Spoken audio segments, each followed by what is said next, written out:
everyone and welcome back to the channel. The topic of discussion for today is stagflation. आप सबने thumbnail में देख लिया होगा. आज हम सब stagflation को डिटेलिंग में पढ़ेंगे. So let's start without wasting any moment. तो सबसे पहले we'll be discussing about definition कि stagflation actually होता क्या है. तो जैसा कि आप सब देख सकते हो on the very first point, सिर्फ एक लाइन की बात है. स्टैगफ्लेशन एक ऐसी सिचुएशन होती है जहां पर कॉम्बिनेशन होता है दोनों ही वेरिएबल्स का. पहला है high and persistent inflation along with high unemployment. चीज़ें महंगी तो होती ही जा रही हैं, साथ के साथ लोगों के पास जॉब्स भी नहीं है. रिसेशन वाली कंडीशन, ठीक है. So that particular situation is termed as stagflation. ठीक, इन्फ्लेशन तो हम सबको पता है, चीज़ें महंगी होना. 4 तरीके के इन्फ्लेशन होते हैं: creeping, walking, running and galloping. उसके साथ जब जॉब्स भी नहीं हो, उस सिचुएशन को क्या कहेंगे? वो तो और भी ज़्यादा बुरी सिचुएशन है. तो that situation is termed as stagflation. अच्छा, स्टैगफ्लेशन क्यों? क्योंकि देखिए, स्टैग होता नहीं है, कुछ कभी कभी चीज़ें स्टैगनेंट हो जाती हैं, है ना. तो स्टैगफ्लेशन के जो दो नाम दिए हुए हैं, inflation without growth and stagnation with persistent inflation, ये आप एक्सप्लेन कर सकते हैं. स्टैग्नेशन का मतलब होता है जब चीज़ें थम जाती हैं, रुक जाती हैं, स्टैगनेंट हो जाती हैं. तो उसका स्टैग है, उससे स्टैग लिया गया है, एंड इन्फ्लेशन का फ्लेशन लिया गया है. तो इस वजह से stagnation plus inflation is equal to stagflation. ठीक है, दो नाम है, जैसे कि मैंने पहले बोला. पहला इन्फ्लेशन विदाउट ग्रोथ, क्योंकि इन्फ्लेशन है, ग्रोथ नहीं है, क्योंकि लोगों के पास पैसे नहीं है चीज़ों को खरीदने के लिए. एंड दूसरा नाम is stagnation with persistent inflation. चीज़ें लोग मतलब जो आपकी इकोनॉमी है वो स्टैग्नेंट हो चुकी है, थम चुकी है, कुछ खास इंक्रीमेंट नहीं हो रहा है इकोनॉमी में, कुछ ग्रोथ नहीं हो रही है, along with persistent inflation. Growth तो है नहीं, ऊपर से महंगाई भी बढ़ती जा रही है. तो this was all about the definition. Let's move on to the next term जहाँ पर हम पढ़ेंगे. तो उसमें हम पढ़ेंगे about stagflation and supply shocks, कि सप्लाई शॉक्स होता क्या है. A supply shock is a sudden change in input costs और productivity which shifts aggregate supply sharply. देखिए, सप्लाई शॉक एक ऐसी सिचुएशन होती है जहाँ पर जो इनपुट कॉस्ट होती है, किसी भी चीज़ को बनाने में जो पैसा लग रहा है ना, 4 FOPs लगते हैं, फैक्टर्स ऑफ प्रोडक्शन. उन फैक्टर्स ऑफ प्रोडक्शन में अगर इंक्रीमेंट हो जाए, लेबर बोलने लगे नहीं नहीं हमारी कॉस्ट बढ़ाइए, हम 200 रुपये पे काम नहीं करेंगे, हम 1000 रुपये लेंगे, ठीक है, लैंड का रेंट बढ़ जाए, तो जब इनपुट कॉस्ट बढ़ जाने की वजह से एग्रीगेट सप्लाई कर्व में शिफ्ट हो जाता है अपवर्ड की तरफ, उसे हम कहते हैं सप्लाई शॉक. ठीक है, अभी नेक्स्ट स्लाइड में आप पढ़ेंगे जब मैं डायग्राम समझाऊंगी. दूसरा पॉइंट कहता है whenever a sudden shock increases, जैसे ही एकदम से सप्लाई शॉक आ जाता है या बढ़ जाता है, उससे क्या हो जाता है, सप्लाई करने की कॉस्ट बढ़ती है. ठीक, जिस वजह से स्टैगफ्लेशन जो है वो आ जाता है. चीज़ें महंगी हो गई, लेबर ने बोला हम जो है 200 रुपये पे काम नहीं करेंगे, हमें 1000 रुपये चाहिए. ठीक, उसे 1000 रुपये देने पड़े. तो वो एंटरप्रेन्योर जिसका सामान पहले 50 रुपये में बन जाता था और वो 100 रुपये में बेच के 50 रुपये का प्रॉफिट कमाता था, अब उसका सामान ही 100 रुपये में बन रहा है क्योंकि लेबर ने बोला भाई हम 1000 रुपये लेंगे. ठीक, तो उसका जो प्रॉफिट मार्जिन है वो पूरा का पूरा कम हो गया. तो अब वो चीज़ जो 50 रुपये की बेचता था, अब उसको उसका दाम लगाना पड़ रहा है 150 रुपये, सीधे सीधे 100 रुपये पड़ गए. तो इस वजह से क्या हुआ, आपका जो सप्लाई शॉक की वजह से कॉस्ट बढ़ी प्रोडक्शन की, तो मतलब कॉस्ट ऑफ सप्लाई बढ़ गई. जो चीज़ पहले 50 रुपये में वो बेच देता था, अब वो कितने की बेच रहा है, 150 रुपये में. क्यों? क्योंकि भाई लेबर ने बोला हमारे पैसे बढ़ाओ, लैंड ने बोला हमारा रेंट बढ़ाओ. सबकी वजह से उसको भी अपना कुछ ना कुछ प्रॉफिट मार्जिन बढ़ाना पड़ेगा, जिस वजह से अल्टीमेटली वो चीज़ जो है वो 150 रुपये की हो गई, जिस वजह से स्टैगफ्लेशन भी आ जाएगा. शार्पर हायर, अब ये कुछ एग्जांपल्स हैं कि सप्लाई शॉक्स के क्या क्या एग्जांपल्स होते हैं. जो भी हम इनपुट यूज़ कर रहे हैं अगर वो महंगा हो जाए, जैसे कि ऑयल प्राइसेस बढ़ जाए, कमोडिटी बढ़ जाए, रॉ मटेरियल बढ़ जाए, उसका रेट मतलब लेबर कॉस्ट बढ़ जाए, लेबर बढ़ा दे कि नहीं नहीं हमारे में तो और महंगा महंगा करो, हमारा रेट बढ़ाओ. ठीक है, उस वजह से कॉस्ट ऑफ डूइंग बिजनेस बढ़ जाती है, मतलब कॉस्ट ऑफ प्रोडक्शन बढ़ जाता है. दिस लीड्स टू स्टैगफ्लेशन, जिस वजह से स्टैगफ्लेशन आ जाता है. स्टैगफ्लेशन है क्या? It is stagnation combined with inflation. ठीक है, तो this is all about stagflation and supply shocks. तो अब हम आ जाते हैं डायग्रामेटिक प्रेजेंटेशन के ऊपर. इसमें हम देखेंगे स्टैगफ्लेशन को कर्व के थ्रू कैसे और सप्लाई शॉक्स को कर्व के थ्रू कैसे एक्सप्लेन किया गया है. सबसे पहले हम आ जाते हैं अपने कर्व के ऊपर. आप देख सकते हैं this is the curve. On O Y axis price is measured, ये जो ओ वाई है this is O, this is Y, यहाँ पर प्राइस है. And on O X output is measured, this is X, this is O, तो यहाँ पर output है. ठीक, AD is aggregate demand, AD, ये वाला जो एडी है इसे हम एग्रीगेट डिमांड कहते हैं। एग्रीगेट डिमांड क्या होती है? सारे सेक्टर्स की डिमांड। आप सबने नेशनल इनकम में पढ़ा था एंड साथ साथ मैक्रो इकोनॉमिक्स में भी आपने पढ़ा था। AS is aggregate supply. अभी हम AS1 की बात नहीं कर रहे, we are talking about AS, मतलब कि ये वाला, ये हमारा क्या है? Aggregate supply. जिस भी पॉइंट पे AD और AS एक दूसरे को इंटरसेक्ट करते हैं, that point is known as point of equilibrium.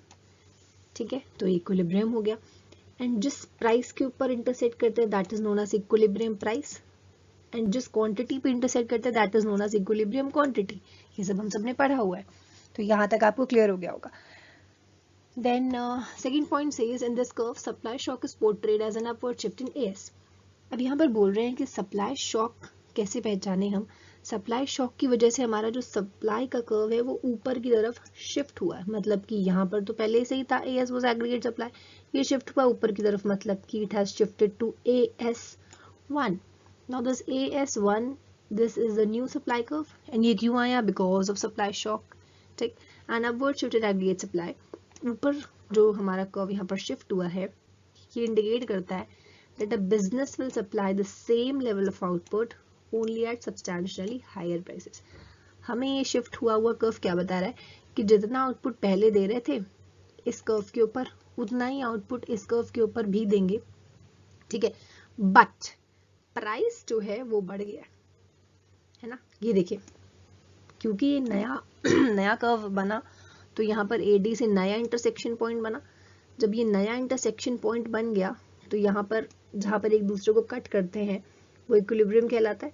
And उस नए इक्विलिब्रियम के पास जो Q है वो कहलाती है इक्विलिब्रियम क्वांटिटी, और उस नए इक्विलिब्रियम का प्राइस जो लगा उसे कहते हैं हम इक्विलिब्रियम प्राइस। तो ये नया इक्विलिब्रियम प्राइस बन गया एंड दिस इज नया equilibrium quantity and this is नया इक्विलिब्रियम। ठीक है, तो सप्लाई के शिफ्ट हो जाने की वजह से चीजें अब हल्की सी महंगी मिलेंगी, और क्योंकि प्राइस जो है वो बढ़ चुका है। सेम लेवल ऑफ आउटपुट मिलेगा but only at a substantially higher prices. क्योंकि प्राइस बढ़ेगा इसीलिए आपको वो चीज मिल पाएगी, अदरवाइज नहीं मिलेगी। ड्यू टू सप्लाई शिफ्ट हुआ, इस वजह से equilibrium E has been shifted from E to E1, ये आपने देख लिया होगा। Thus with shift in AS curve, जैसे आपने AS में शिफ्ट देखा यहाँ से AS से AS1 की तरफ, price levels rise, price level यहाँ से ऊपर आ गया। ठीक है, and at the same time quantities bought and sold are less, और क्वांटिटी जो बेची गई वो भी देखिए लेस हो गई। पहले equilibrium quantity was this one Q, और अब ये यहाँ पर है, मतलब कि ये इधर से इधर शिफ्ट हुई, मतलब कि क्वांटिटी भी कम हो गई है, चीज भी महंगी हो गई है ना। द प्राइस इंक्रीजेस, जब ये प्राइस यहाँ से लेकर ऊपर बढ़ा उसने हमें क्या इंडिकेट किया कि भाई इन्फ्लेशन है, और क्वांटिटी भी देखिए कम हो गई यहाँ पर। पहले Q यहाँ पर था, Q1 इसके अंदर है, मतलब कि क्वांटिटी में भी फॉल आया। तो ये जो फॉल एंड क्वांटिटी आया इसने हमें क्या सिखाया कि भाई रिसेशन भी है तेरी इकोनॉमी में। ठीक है, so we both get inflation and recession simultaneously. इस वजह से आप देख रहे हैं कि एक इसी कर्व में पर्टिकुलरली आपको चीज महंगी भी मिल रही है एंड कम भी मिल रही है। इसका मतलब है कि आपकी कंट्री में इन्फ्लेशन एंड रिसेशन साइमल्टेनियसली है, साथ साथ है। This is what stagflation is, यही तो है आपका स्टैगफ्लेशन।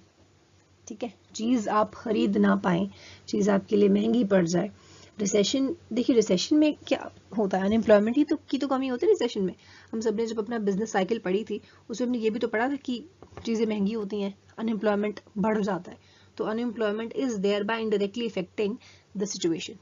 ठीक है, तो recession and inflation are hand in hand. इसका मतलब अनएम्प्लॉयमेंट ऑटोमेटिकली वहां पर एग्जिस्ट करता है।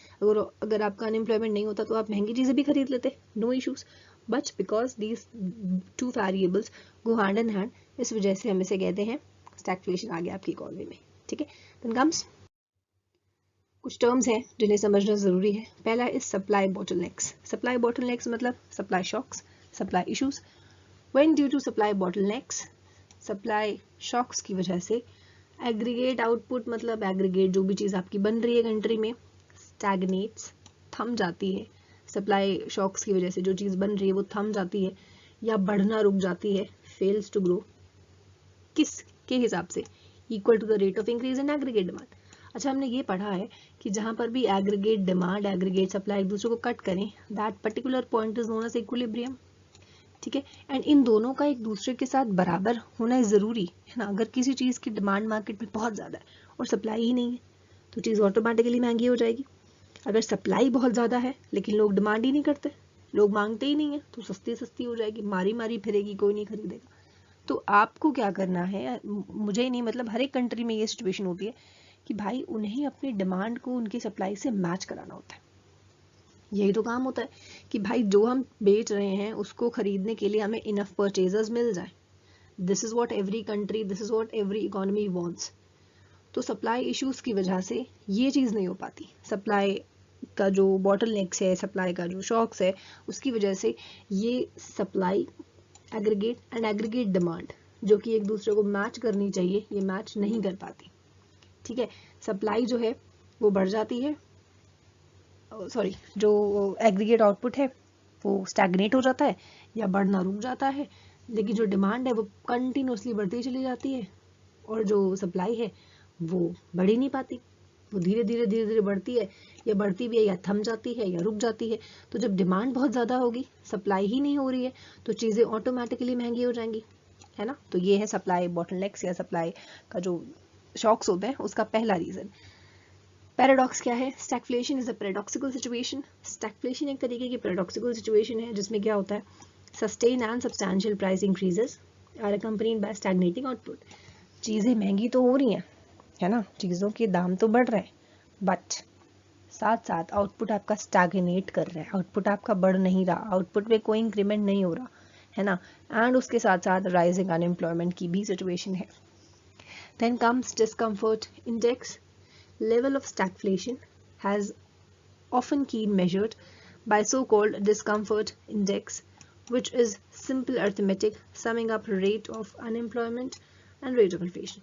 देखिए कुछ नहीं है कि ये बोल रहे हैं कि rate of unemployment and rate of inflation को जैसे भी मेजर किया जाता है ना, वो एक अरिथमेटिक को लगाकर उसे मेजर करते हैं एंड उस इंडेक्स को कहा जाता है डिस्कम्फर्ट इंडेक्स। ठीक है, और इसमें कुछ भी नहीं है। Then comes, okay, we are on the last slide. Thank you everyone for watching the video.